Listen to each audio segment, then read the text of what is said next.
सदाशिवसमारम्भां शङ्कराचार्यमध्यमाम् अस्मदाचार्यपर्यन्तां वन्दे गुरुपरम्पराम्।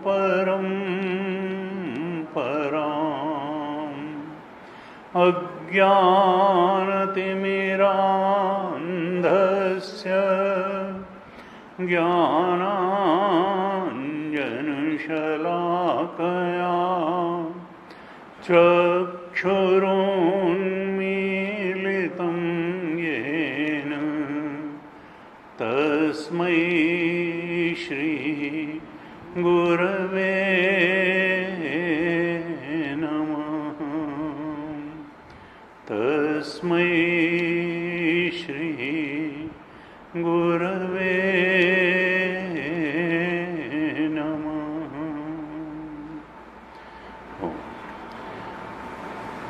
ध्यान श्लोक को पाठ करो। ओम पार्थाय प्रतिबोधितां भगवता नारायणेन स्वयं व्यासेन ग्रथितां पुराणमुनिना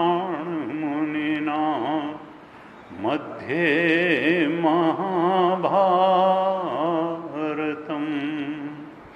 अद्वैतामृतवर्षिणीं भगवतीम् अष्टादशाध्यायिनीम्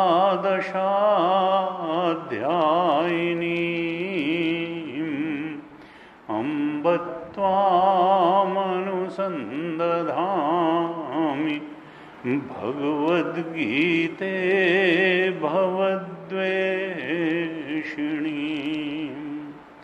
नमोऽस्तु ते व्यासविशालबुद्धे फुल्लारविन्दायतपत्रनेत्र येन त्वया भारततैलपूर्णः प्रज्वालितो ज्ञानमयः प्रदीपः प्रपन्नपारिजाताय स्तोत्रवेत्रैकपाणये ज्ञानमुद्राय कृष्णाय गीतामृतदुहे नमः। सर्वोपनिषदो गावो दोग्धा गोपालनन्दनः पार्थो वत्सः सुधीर्भोक्ता दुग्धं गीतामृतं महत् वसुदेवसुतं देवं कंसचाणूरमर्दनं देवकी परमानन्दं कृष्णं वन्दे जगद्गुरुं कृष्णं वन्दे जगद्गुरुं।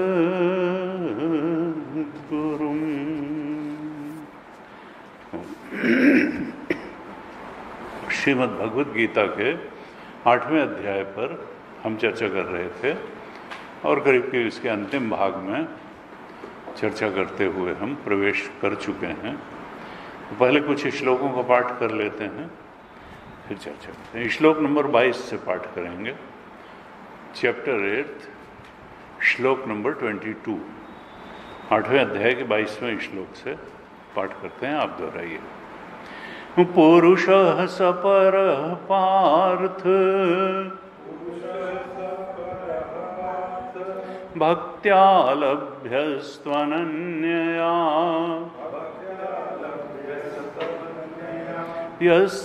यस्यान्तःस्थानि भूतानि येन सर्वमिदं ततं यत्र काले त्वनावृत्तिम् आवृत्तिं चैव योगिनः प्रयाता यान्ति तं कालम् वक्ष्यामि भरतर्षभ अग्निर्ज्योतिरः शुक्लः षण्मासा उत्तरायणम् तत्र प्रयाता गच्छन्ति ब्रह्म ब्रह्मविदो जनाः धूमो रात्रिस्तथा कृष्णः षण्मासा दक्षिणायनम् तत्र चान्द्रमसं ज्योतिः योगी प्राप्य निवर्तते शुक्लकृष्णे गतिहेते जगतः शाश्वते मते एकया यात्यनावृत्तिम् अन्यया वर्तते पुनः नैते श्रुति पार्थ जानन् योगी मुह्यति कश्चन तस्मात् सर्वेषु कालेषु योगयुक्तो भवार्जुन वेदेषु यज्ञेषु तपःसु चैव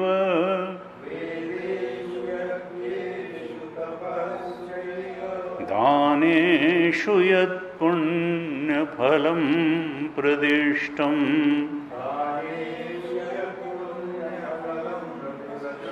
अत्येति तत्सर्वमिदं विदित्वा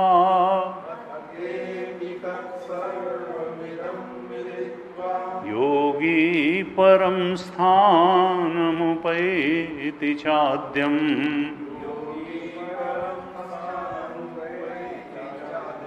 ॐ तत्सदिति श्रीमद्भगवद्गीतासु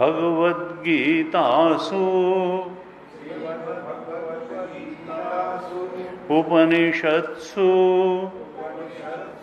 ब्रह्मविद्यायां योगशास्त्रे श्रीकृष्णार्जुनसंवादे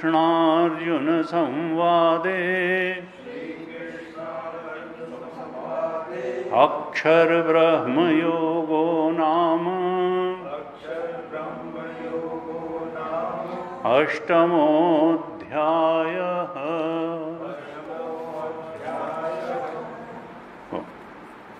हमने पिछली कक्षा तक 22वें श्लोक तक चर्चा की। भगवान ये 8वां अध्याय में साधना की दृष्टि से बहुत सी बातें बताई भगवान ने, और कैसे हम जीवन के परम सत्य परम तत्व को पहचान लें, उसके बोध में दृढ़ता से स्थित हो जाएं। यही तो गीता जी का उद्देश्य है उपनिषदों का, क्योंकि सर्वोपनिषदों गावो दोग्धा गोपाल नंद। उपनिषद जो है रूपी गाय का जब कृष्ण रूपी ग्वाले ने दोहन किया तो दुग्धम गीतामृतम महत, ये गीता का अमृत तुल्य दूध उससे निकल करके आया। यानी ये उपनिषदों का भी सार सार है जो गीता है। क्यों? क्योंकि इसको स्वयं भगवान ने उपनिषद रूपी गाय से दुह करके निकाला है। तो ये गीता शास्त्र ऐसा है कि हमको परम सत्य परम तत्व के बोध तक पहुंचाने वाला है। और भगवान गीता में बार बार कहते हैं कि वो जो परम सत्य है परम तत्व है वो कहीं बाहर खोजने से नहीं मिलेगा, वो तुम्हारा स्वरूप ही है। जो तुम्हारे अंदर चेतना बन करके बैठा है, जो तत्व जो मैं करके स्फुरित होता रहता है स्वप्न अवस्था में और जागृत अवस्था में, किसी को किसी से प्रमाण लेने की जरूरत नहीं होती। हर चीज में प्रमाण की आवश्यकता है कि भाई बताओ हम ठीक लग रहे हैं कि नहीं, हमारा कपड़ा ठीक है कि नहीं है, हमारा घर अच्छा है कि नहीं है, हैं? तो हम कैसा है हमारा। और तो और घुप अंधेरे में हम ये भी नहीं बता सकते कि यहाँ कुर्सियाँ कितनी पड़ी हैं, यहाँ लोग कितने बैठे हैं। नेत्र प्रमाण की आवश्यकता होगी, शब्द सुनना है तो कान प्रमाण की आवश्यकता होगी, लेकिन हम हैं इसके लिए किसी प्रमाण की आवश्यकता नहीं है, न किसी दूसरे से तस्दीक कराने की आवश्यकता है, न अपने ही इन 5 ज्ञानेंद्रियों से प्रमाणित करने की आवश्यकता है। हम हैं ये न आँख हमको बताती है, न कान बताती है, न नाक बताती है, न त्वचा बताती है, न जिह्वा स्वाद लेके, वो तो हम सहज रूप में अंदर से ही जानते हैं कि हम हैं। अपने होने को प्रमाणित करने के लिए किसी अन्य प्रमाण की आवश्यकता नहीं है। हमारा होना अंदर से ही प्रमाणित है, वो स्वतः प्रामाण्य है, वो परतः प्रामाण्य नहीं है। किसी और के प्रमाण के माध्यम से हम अपने होने को नहीं जानते हैं। हम तो गुप्त अंधेरे में और ऐसे भी हर जगह जानते हैं कि हाँ हम हैं, लेकिन बस शास्त्र कहता है तुम अपने होने को तो जानते हो, लेकिन तुम मैं हो, मैं हूँ ये तो जानते हो, लेकिन शुद्ध मैं को नहीं जानते हो। कभी तुम जानते हो कि मैं मनुष्य हूँ, कभी तुम जानते हो कि मैं स्त्री हूँ, कभी तुम जानते हो कि मैं पुरुष हूँ, कभी तुम जानते हो कि मैं डॉक्टर, इंजीनियर, मैनेजर, वकील हूँ, कभी किसी सामाजिक उपाधि से जोड़ करके अपने को जानते हो, कभी शारीरिक उपाधि से जोड़ करके जानते हो, कभी कहते हो बौद्धिक उपाधि से जोड़ करके जानते हो, और कभी किसी सद्गुण या दुर्गुण की उपाधि से नहीं। मैं थोड़ा ऐसी प्रकृति का हूँ, मैं क्रोधित हो जाता हूँ, मैं उत्तेजित हो जाता हूँ, मैं क्रोधी हूँ, कामी हूँ, लोभी हूँ, या मैं विद्वान हूँ, मैं दयावान हूँ, मैं दानवान हूँ। इस प्रकार की किसी न किसी इदम से, उपाधि से जोड़ करके, उपाधि सामाजिक हो सकती है, शारीरिक हो सकती है, मानसिक हो सकती है, बौद्धिक हो सकती है, उससे जोड़ करके ही चूंकि तुम अपने को जानते हो और शुद्ध मैं को नहीं जानते, उपाधि रहित मैं को तुम नहीं जानते हो। और उपनिषद और गीता का यही आह्वान है कि जिस दिन तुम उपाधि रहित मैं को जान लोगे, वह मैं जिसमें कोई उपाधि नहीं लगी हुई है, उस दिन तुम मैं के, आत्मा के, परमात्मा के सच्चे स्वरूप को जान लोगे। क्योंकि वही उपाधि रहित चेतन, वही उपाधि रहित मैं तुम्हारा आत्मा है, वही परमात्मा है, वही भगवान है, वही ब्रह्म है, वही इस सृष्टि का एकमात्र सत्य है, वही ultimate reality of this universe है, दिस एग्जिस्टेंस है। तो उसको निज रूप में ही तुम जान सकते हो, अपने अंदर जान सकते हो, और बहुत कुछ इकट्ठा करके नहीं जान सकते हो, बल्कि जो तुमने उपाधियां जन्म जन्मांतर से इकट्ठी की हुई हैं, इस जन्म में इकट्ठी की हैं, उन उपाधियों के दृष्टा साक्षी बन करके जान सकते हो, उनसे आसक्ति को त्याग करके जान सकते हो, उनसे वैराग्य करके जान सकते हो। इसलिए अध्यात्म में संग्रह को बड़ी बात नहीं माना गया, बल्कि वैराग्य और आसक्ति त्याग को बड़ी बात माना गया। गीता के 18वें अध्याय के 49 श्लोक में कहते हैं, असक्त बुद्धि सर्वत्र जितात्मा विगत स्पृह नैष्कर्म सिद्धिम परमाम संन्यासेन। गीता में संन्यास की बहुत बात है। संन्यास की बात क्यों है? क्योंकि जब तक हम आसक्त हो करके, तमाम उपाधियों से आसक्त हो करके, इदम से आसक्त हो करके और अपने को जानते रहेंगे, तब तक हम अपने सच्चे स्वरूप के बोध से वंचित रहेंगे, तब तक हम इच्छाक्रांत होकर के जीते रहेंगे, हम आत्मानंद, आत्मसत्य और आत्मज्ञान से वंचित रहेंगे। तो गीता का संदेश क्या है? जो उपनिषद का संदेश है। कैवल्य में उपनिषद ने कहा, न कर्मणा न प्रजया धनेन त्यागेन एके अमृतत्वम अंशु। अमृत है क्या? आत्मा अमृत है। अमृत वो है जिसको पीने के बाद अमर हो जाए। संसार की कोई उपलब्धि ऐसी नहीं है जो हमेशा बनी रहे। धन भी कभी कभी काम नहीं आता है, बाहुबल कभी कभी काम नहीं आता है, संबंध बल भी काम नहीं आता है। ये शरीर कितना भी तगड़ा हो, एक दिन छोड़ के तो जाना पड़ेगा, और जब शरीर छोड़ के जाना पड़ेगा तो शरीर के माध्यम से जुटाई गई जो चीज़ है, संपत्ति हो, घर हो, मकान हो, गाड़ी हो, संबंध हो, सब छोड़ के जाना पड़ेगा। तो अमरता कहाँ रही? तो अमृतत्व कैसे प्राप्त होगा? उन्होंने कहा अपने स्वरूप के बोध से ही अमृतत्व प्राप्त होगा। उपनिषद ने कहा, न कर्मणा न प्रजया धन। देखो, कर्म से जो कुछ प्राप्त होता है वो काल में नष्ट हो जाता है। ये मकान जो है बना, एक दिन सीमेंट की बाइंडिंग कैपेसिटी 75 साल होती है, रिपेयर करके ये 100 साल चल जाएगा। फिर होगा कि भाई गिराओ, बिल्डिंग पुरानी हो गई, नहीं बनाओ।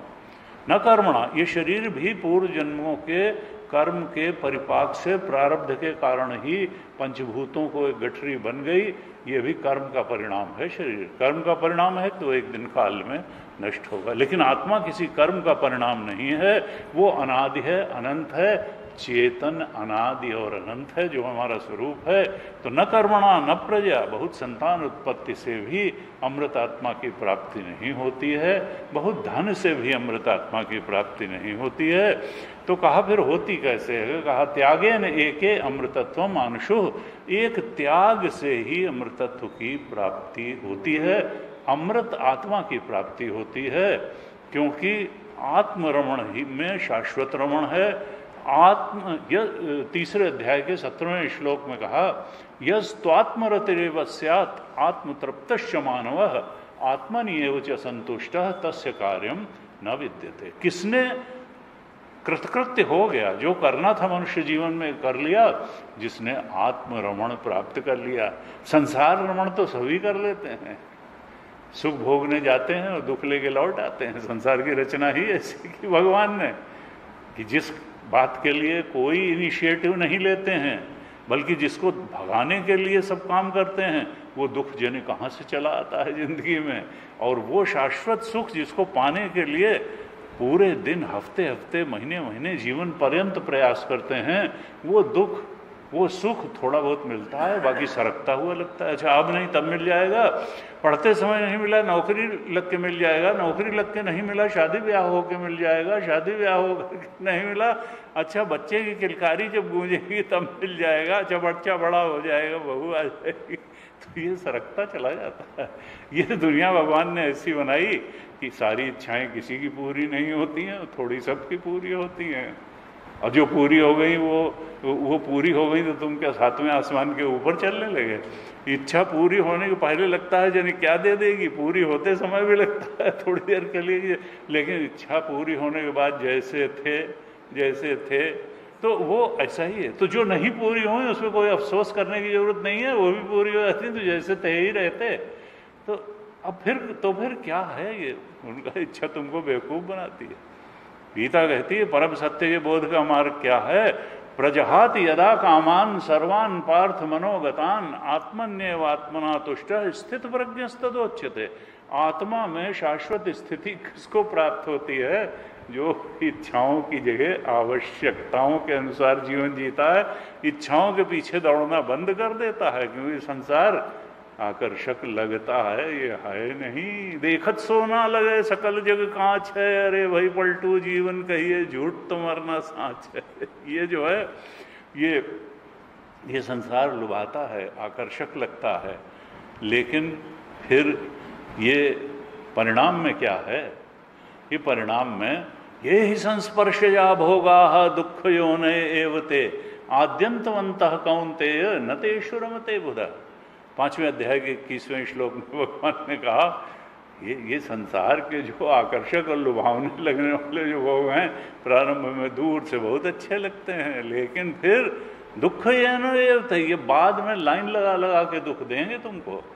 तो इसलिए तुम जीवन को परमात्मा के चरणों में रहते हुए बताओ। 8वें अध्याय के 7वें श्लोक में भगवान ने दिशा दे दी थी जीवन जीने की। 8:7 में क्या कहा था कि तस्मात् सर्वेषु कालेषु माम अनुस्मर युद्ध च। सब कालों में हे मनुष्य, हे अर्जुन, तुम मेरा स्मरण करो, भूलो मत मुझको, और अपना काम भी करो। युद्ध च, युद्ध जैसा घोर कर्म भी अगर करना है तो उसको छोड़ो मत, टालो मत, पलायन मत करो, उससे विरत मत हो। युद्ध च, युद्ध करो। युद्ध का मतलब क्या है? हर समय एक परिस्थिति तुम्हारे सामने है, उस परिस्थिति से तुम कैसे निपटते हो, यही व्यक्तित्व की पहचान है। कोई कूलली निपटता है, कोई विजन के साथ निपटता है, कोई शास्त्र के बैकग्राउंड में निपटता है। कैपेबिलिटी तो सबके पास वही है, 24 घंटे सबके लिए वही हैं, जीवन सबको वही 70, 80, 90 साल का है, लेकिन उसी में कोई महात्मा गांधी बन जाता है और किसी को 2 टाइम की रोटी ही जुगाड़ करना मुसीबत हो जाती है। क्यों? एक व्यक्ति ने अपनी कैपेबिलिटीज़ को बहुत टू द पॉइंट तरीके से, बहुत अच्छे ढंग से विज़न के साथ जीवन में निवेश किया, और एक व्यक्ति ने अपनी सामर्थ्य को बिखरा दिया, कंसंट्रेट नहीं कर पाया, निश्चय नहीं कर पाया, निर्णय नहीं कर पाया, एक निष्ठ नहीं हो पाया। उसने जो है लक्ष्य का निर्धारण ही ठीक से नहीं कर पाया, दिनचर्या को समायोजित नहीं कर पाया। तो फिर वो क्या होता है कि 10 जगह कुआं खोदने से पानी नहीं मिलता है। एक जगह 100 फीट खोदो तो पानी निकल ही आएगा, 10-10 फीट 10 जगह खोदने से नहीं मिलता है। तो ये बुद्धि बहुत बड़ी चीज़ है। बुद्धि को सात्विक बनाओ। हमारे उपनिषद और गीता में बुद्धि की पवित्रता, मन की निर्मलता पर जितना जोर दिया गया है किसी धर्म में नहीं दिया गया है। यहाँ बुद्धि की निर्मलता, मन की प्रसन्नता, मन की सात्विकता, इस पर बहुत जोर है, क्योंकि सात्विक बुद्धि ही आपकी बात मानती है। राजसिक और तामसिक बुद्धि अपनी बात आपसे मनवाती है, कहेगी वहाँ चलो, ये खाओ, वो वहाँ घूमो, इनसे मिलकर के आओ। वो आपको टू द पॉइंट काम नहीं करने देगी। राजसिक और तामसिक बुद्धि आपको नचाती रहेगी, और सात्विक पवित्र निर्मल बुद्धि आपकी बात मानेगी। और आप माम अनुस्मर युद्ध च, आप अपने